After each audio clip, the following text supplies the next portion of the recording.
China just sent humanoid robots to work at one of its busiest border crossings.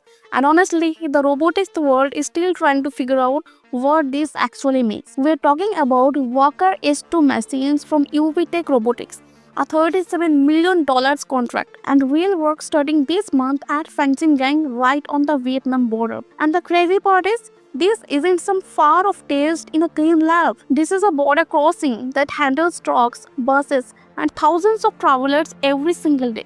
Let me explain why this matters and why every country watching China's robot industry should be paying attention right now. Alright, so here is what happened.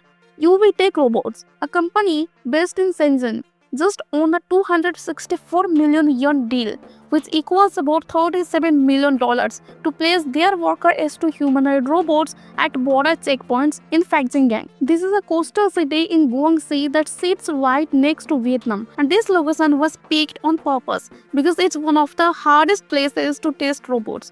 Trucks move constantly, people flow through in big groups, schedules stay tight, and checks cannot stop or slow down. Chinese officials saw this as the perfect real-world test. If these robots can handle this mass, then airports, train stations, and shipping ports become much easier targets later. Now, the Walker S2 robots aren't just standing around looking nice. These machines will guide passenger lines, direct vehicles, answer basic traveler questions, and walk through hubways and waiting areas. Some units will watch for blocked exits or crowd problems that need human officers to step in. Other robots will move between loading zones, checking container IDs, checking seals, and sending updates back to control centers. And here is the thing nobody expected. Away from the border itself, the same robot group will also check steel, copper, and aluminum planks, walking through hot work areas. So these machines aren't limited to one job. They are moving between completely different work settings without breaking down. The numbers behind the Walker S2 tell you why China picked this machine. It stands 1.76 meters tall and weighs 95 kilograms. It moves at 2 meters per second in steady mode, which is about the speed of a fast walk. Each arm can lift 15 kilograms, and the waist can turn after 162 degrees in either direction. That turning range is huge because it lets the robot reach objects from ground level all the way up to 1.8 meters high without moving its feet. The robot has 52 separate moving parts across the body. That's almost double what most humanoid robots use. And it's the reason the Walker S2 can bend, twist, and move like a real person instead of moving stiffly like older machines. But here is where it gets really interesting. The Walker S2 has a double battery system that lets it swap its own battery in just 3 minutes. No human help, no shutdown. The robot walks over to a charging station, removes the empty battery with its arms, grabs the full one, locks it in place, and keeps working. This system gives it almost 24-hour work without breaks. Normal humanoid robots need to sit at charging station for 90 minutes or more, which kills work time. But Walker S2 cuts that dead time to 3 minutes, which pushes uptime above 98%. That's the kind of number factories and border stations actually care about, because downtime costs money. The robot also runs on UBTECH's BrainMate 2.0 and O-Agent AI systems. These are custom AI tools built for task planning, problem solving, and handling unexpected situations. The robot uses pure RGB double camera vision in its head, which gives it depth seeing just like human eyes. That vision system connects to force sensors in the wrists and ankles, plus 2 high-quality IMU units that track balance. So when the robot carries something heavy or walks on uneven ground, it changes in real time to stay stable. And because it uses vision-based SLAM mapping combined with a control system called vector flux, it can move safely through complex spaces without pre-mapped routes. That's level 4 self-driving, which means it doesn't need constant human input to move around. Now, to be clear, the Fangchenggang project isn't UBTECH's first big contract. Earlier in 2025, they signed deals to put Walker S robots into factories and data centers in other parts of China. In fact, by late November 2025, UBTECH reported that total orders for the Walker series hit 1.1 billion yuan, which equals about $115 million. That includes the September deal worth 250 million yen and the November data center contract worth 159 million yen. But even with all those sales, UBTECH is still losing money. The company remains unprofitable, and they are trying to show investors that these big orders will eventually turn into real profit once production grows. And honestly, growth is exactly what China is pushing for.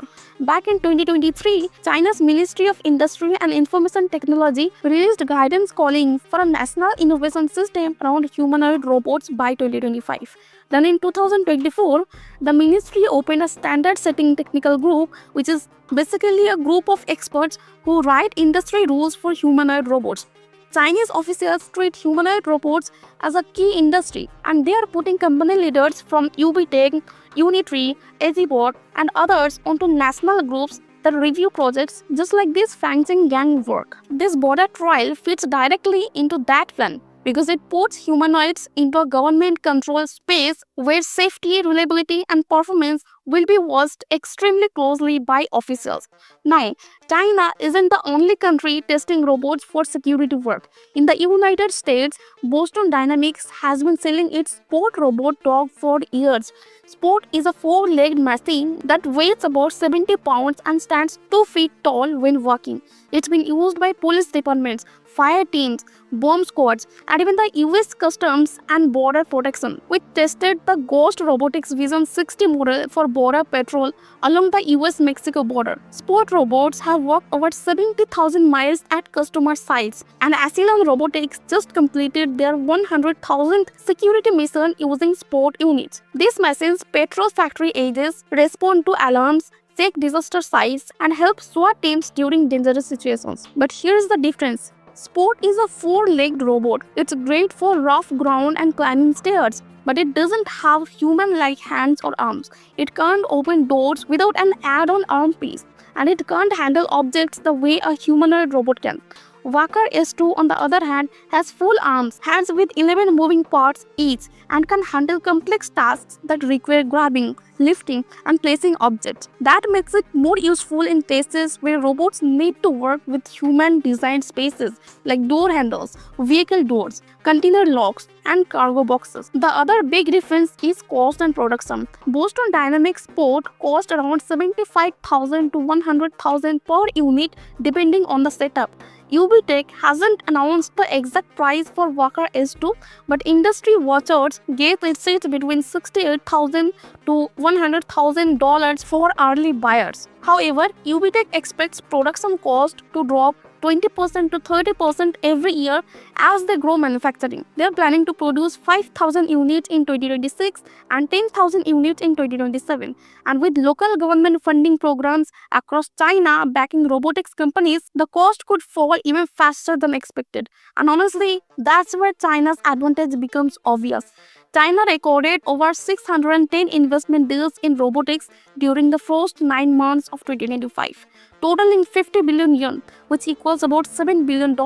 That's a 250% increase compared to the previous year. The third quarter alone saw 243 deals, up 102% from the year before. UBTECH itself got a massive $1 billion funding package in 2025, including stock placements, convertible bonds, and cash draw rights. Meanwhile, companies like Unitree, Azibot, and Xpeng are all racing to mass-produce humanoid robots. Xpeng even announced plans to start mass production of their Iron humanoid robot by April 2026. China's supply chain advantage is real. The country produces harmonic reducers and servo motors, which are critical robot parts, at prices that are at least 50% lower than international suppliers. That means Chinese companies can build robots faster and cheaper than American or European competitors. Tesla is targeting 5,000 Optimus units in 2025, but in mid-2025, they have only built a few hundred prototypes and haven't sold a single unit to customers.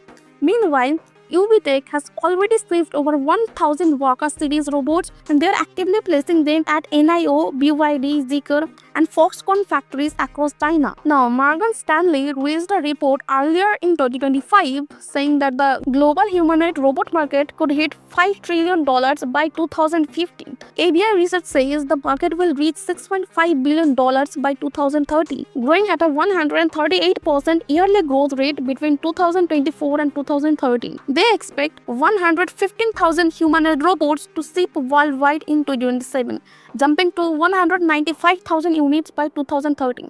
And honestly, China is setting itself up to own a huge chunk of the market. Elon Musk himself admitted during a recent earnings call, no one can match Tesla on humanoid robots, but positions 2 through 10 could all be Chinese companies. Now let's be clear about the challenges these robots still face. The technology is impressive, but it's not perfect. These robots still need human watching in many situations. The robot work best in what researchers call a human-in-the-loop setup, where people define the goal, the robot does the heavy work, and humans check the results. Safety is also a real concern. Researchers warn that sync systems need constant testing and watching, especially when robots work near crowds. The robots use cameras, depth sensors, and force feedback to recognize people, avoid crashes, and sense speed near humans. But accidents can still happen. That's why China is testing these robots in controlled places first, like border crossings, where security staff can watch every move. One thing that really stood out to me during this research is how fast China is moving. The Walker S2 went from design to mass production in just 6 months. UBTECH's factory in Liuzhou, Guangxi, rolled out its 1,000th industrial humanoid robot in 2025.